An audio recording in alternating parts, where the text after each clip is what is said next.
Okay, time to get serious. Time to control one exchange of values, not as an end in itself, but as a first step to creating a brand.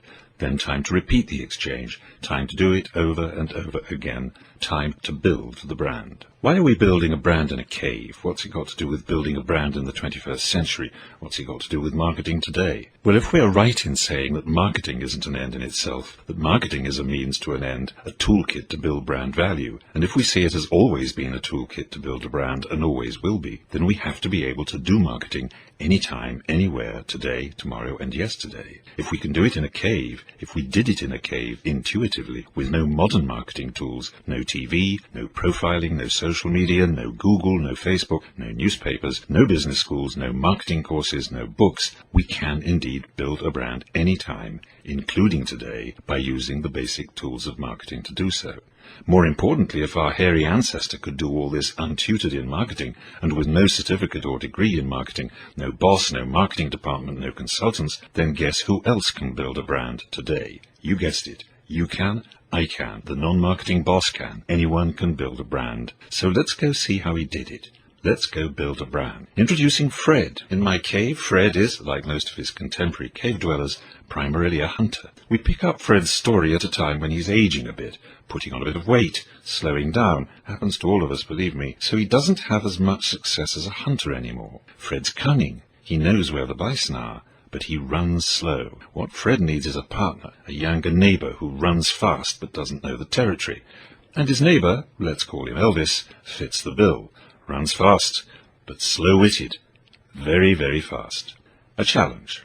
Fred knows that without speed, no game to fill the pot, no food, starvation time, time for an exchange of values.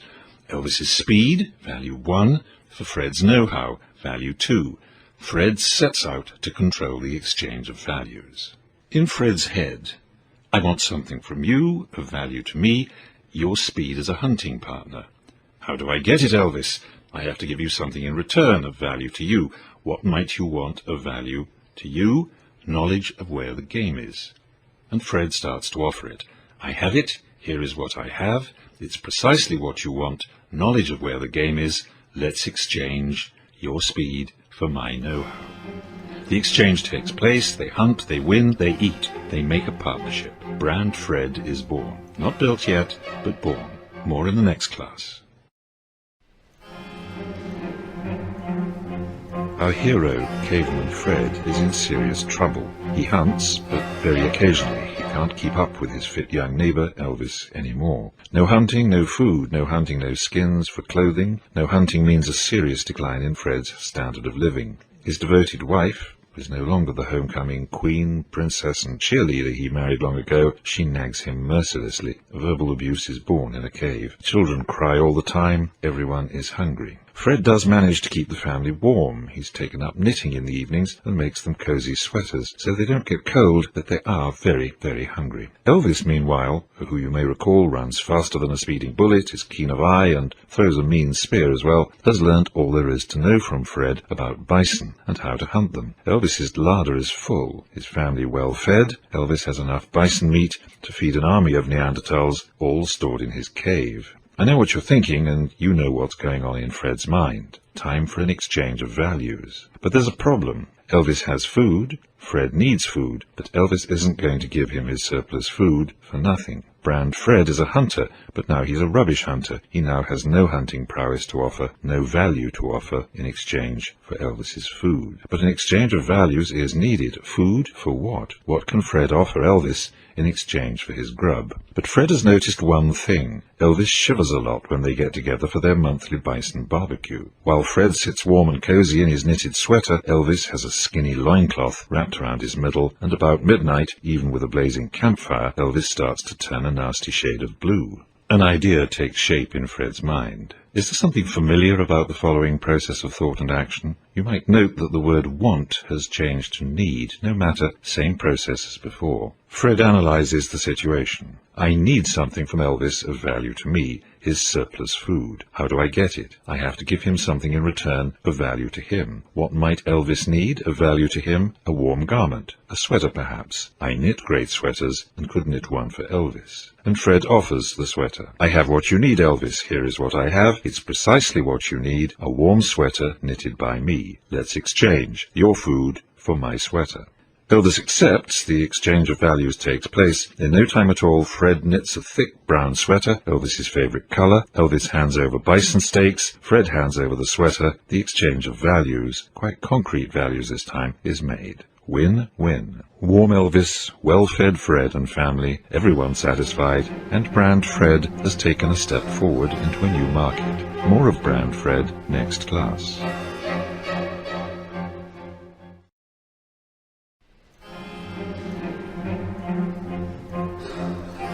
Fred is running out of food again. The cave cupboard is bare. His neighbor Elvis's bison steaks are a distant memory. No hunting for Fred in weeks. Food is scarce.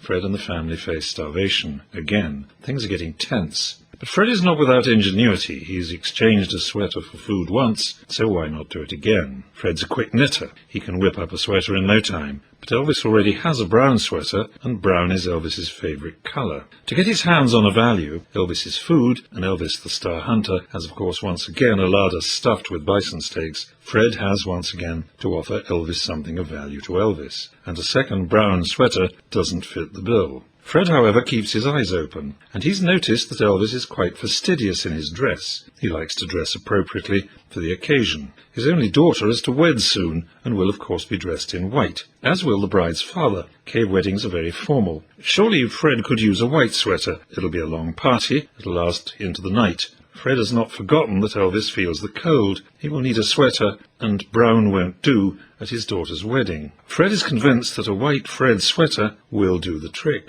White sweater for food. So here we go again. Fred controls the exchange.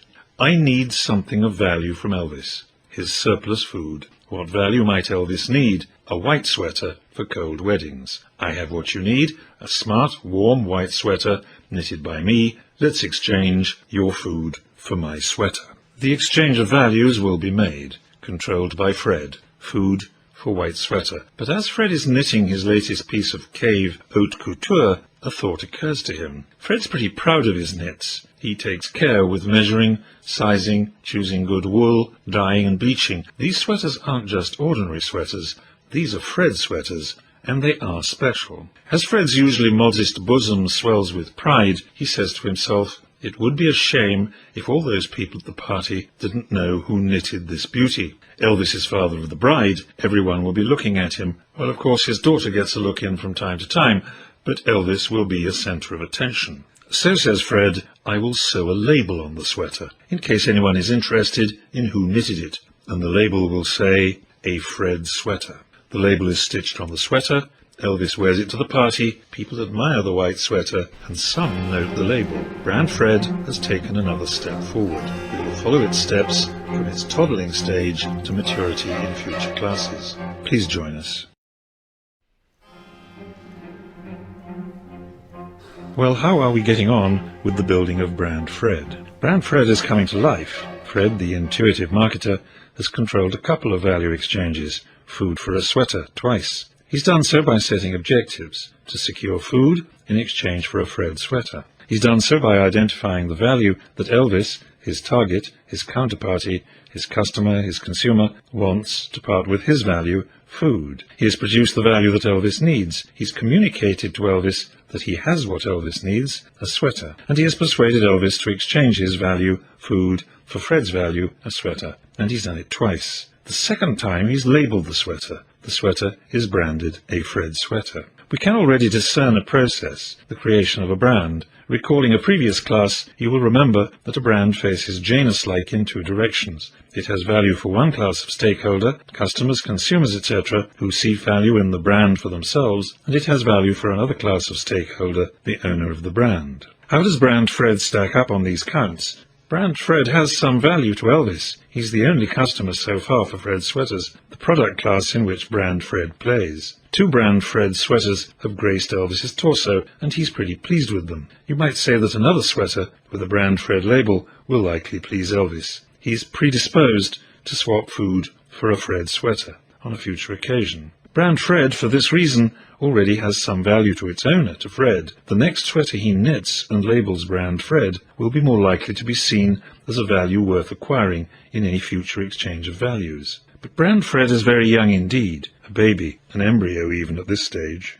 So let's follow the brand to its next stage. There were a lot of guests at Elvis's daughter's wedding. Elvis is well connected, and several of them remarked on Elvis's splendid white sweater, and noted that Elvis did not turn blue with cold during the speeches, which were of course interminable. Cave weddings are no different from 21st century weddings, alas. Some of the admirers of the white sweater noted the label, and a few even came up to Fred and said, "Did you really knit that beauty, Fred? And even, might you knit one for me?" It just so happened that one of the admirers was Fred's landlord, who shall be known as George. Now this matters. With no significant hunting income recently, Fred has fallen into arrears with his rent. The family is now well fed, but is facing eviction from their cosy cave. Time for an exchange of value, thinks our budding brand manager.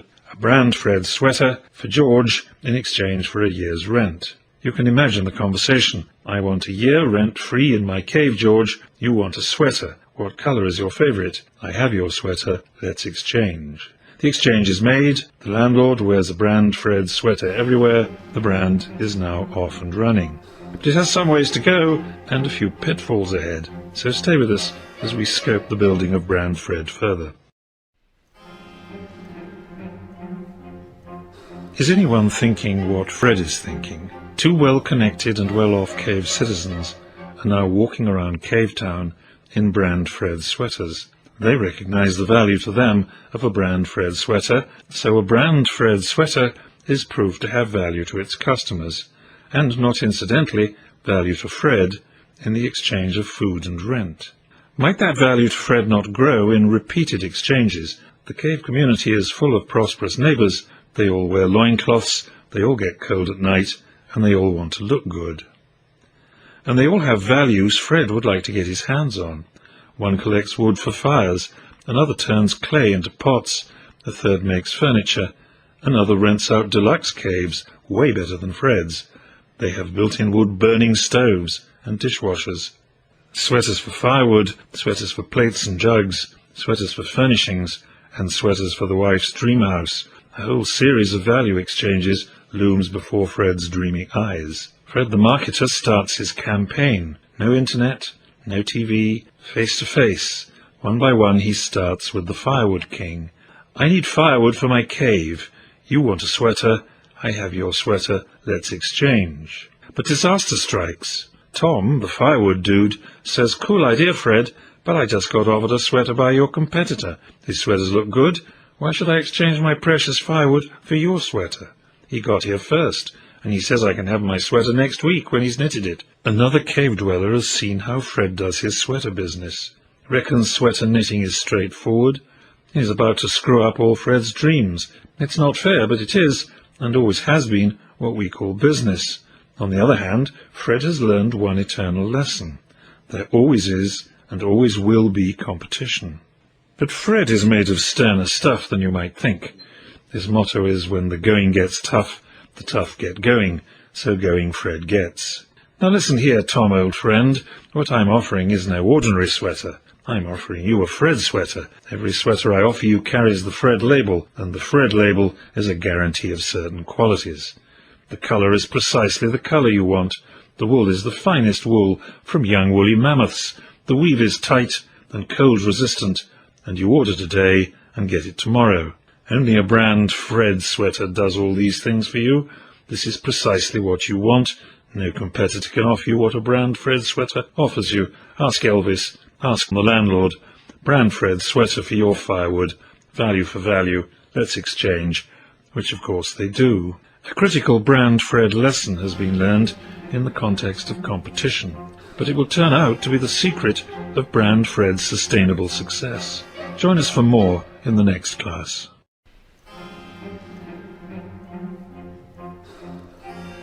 Fred's business is booming. He and the family have moved into a rented deluxe cave. The larder has food, the furnishings are of the finest, the log burner is bursting with wood, and Fred's old cave is now a warehouse with a good stock of Fred brand sweaters. Each time a sweater is sold, Fred makes it clear why a Fred sweater is preferable to any other sweater on offer, why a Fred sweater has more value to the customer. Fred's intuitive marketing is bringing home the bacon, the bison steaks, the wood, and the high life in a cool cave.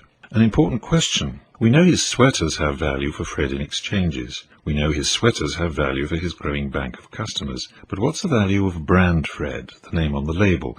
What is the brand worth? Well, we're about to find out, because on a bright frosty morning, Fred falls under a bus. Well, no, of course, prehistoric cave towns don't have buses, but that's not the point. Fred is no more. Fred has demised. He is, to quote the 1969 Monty Python Dead Parrot sketch, an ex-Fred. And so, Mrs. Fred, until now a quiet Neanderthal housewife, cooking, cleaning, caring for the children, and generally doing a highly effective but discreet job of cave-keeping, moves to centre stage. And centre stage is not a comfortable place to be. The rent is due, the larder won't last long, it's very cold, and the wood is going to run out soon. Mrs. Fred faces eviction, starvation, and the prospect of her family freezing to death. Not a pretty prospect, and no Fred. No Fred to get her out of the hole, and worse still, no Fred to blame for her woes. But Mrs. Fred has two things which can save the day. She has a lot of sweaters, a warehouse full, not a very large warehouse, but it is full of sweaters, all labelled a Fred sweater, and she owns that brand. Brand Fred was left to her in Fred's will. She also has Fred's notes. Fred kept accounts and recorded other musings on tablets of stone. On one she found Fred's guiding motto, when the going gets tough, the tough get going, and on another she found he had chipped out some text, some copy for an advertisement he was thinking of running in the local newsstones. Every Fred sweater is knitted in the colour of your choice. Every Fred sweater is knitted from finest mammoth wool and tight woven against the cold. A Fred sweater comes with 24-hour delivery guarantee. Mrs. Fred quickly grasped the secret of Fred's success. It is those words repeated to each and every buyer that persuades them to exchange their values for a Fred sweater in preference to any other sweater. Out of the cave she strides with sweaters in one hand and Fred's words in the other. The sweaters are exchanged over and over again. Brand Fred has serious liftoff. There are triumphs ahead, but also pitfalls. Join us for the final chapter of Building Brand Fred.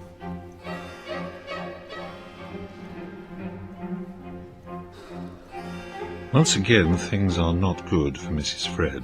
Fred is now long gone. Long gone, too, are the sweaters Fred knitted. Mrs. Fred faces an empty warehouse, starving children all over again, eviction, a mini ice age, and no Fred. Worse still, no sweaters. What does she have? She has nothing. Well, wrong. She has the brand. She owns Brand Fred, and now that really matters. Is Brand Fred worth anything? Time to find out.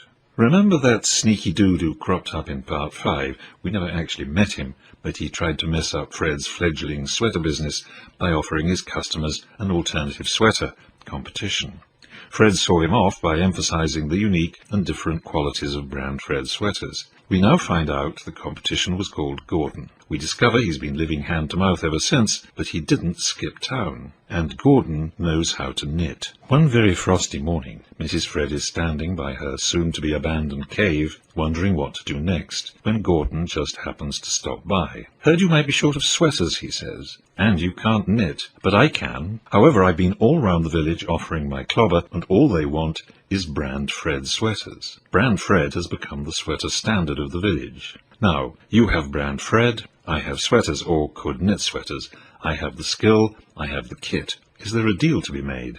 Now, Mrs. Fred is desperate, but not dim. She sees the opportunity, but she is cautious. Okay, you can knit, but can you knit to the quality of Fred sweaters? Can you knit the colours that our customers like? Can you knit high-grade woolly mammoth wool? And can you knit tight and warm for the new ice age? Can you knit for 24-hour delivery? Well, Gordon can. Gordon knits. Every sweater is up to Fred's specification. Every sweater carries a label, a Fred sweater. Customers exchange over and over again. Mrs. Fred eats again and lives happily ever after in her deluxe cave. She is also now Mrs. Gordon. All that is left of Fred is a bank of memories, some stone tablets, and a very valuable brand. Its value recognized by its many satisfied customers, and its value appreciated by Mrs. Gordon and the children, who will in due course inherit the brand. The brand will live forever, delivering sweater after sweater, labelled Fred, and sold as offering your favourite colour, woolly mammoth wool, tight knit for extra warmth, and 24-hour delivery. No internet,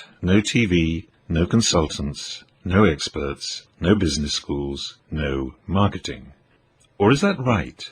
If marketing is a toolkit to build value, and that value resides in a brand, was it not marketing which created and built the value of Brand Fred? If not the methodical marketing of the modern era, at least the intuitive marketing of the thousands of years that preceded it. We will deconstruct the building of Brand Fred as an exemplar of intuitive marketing in the next class. Come and join us.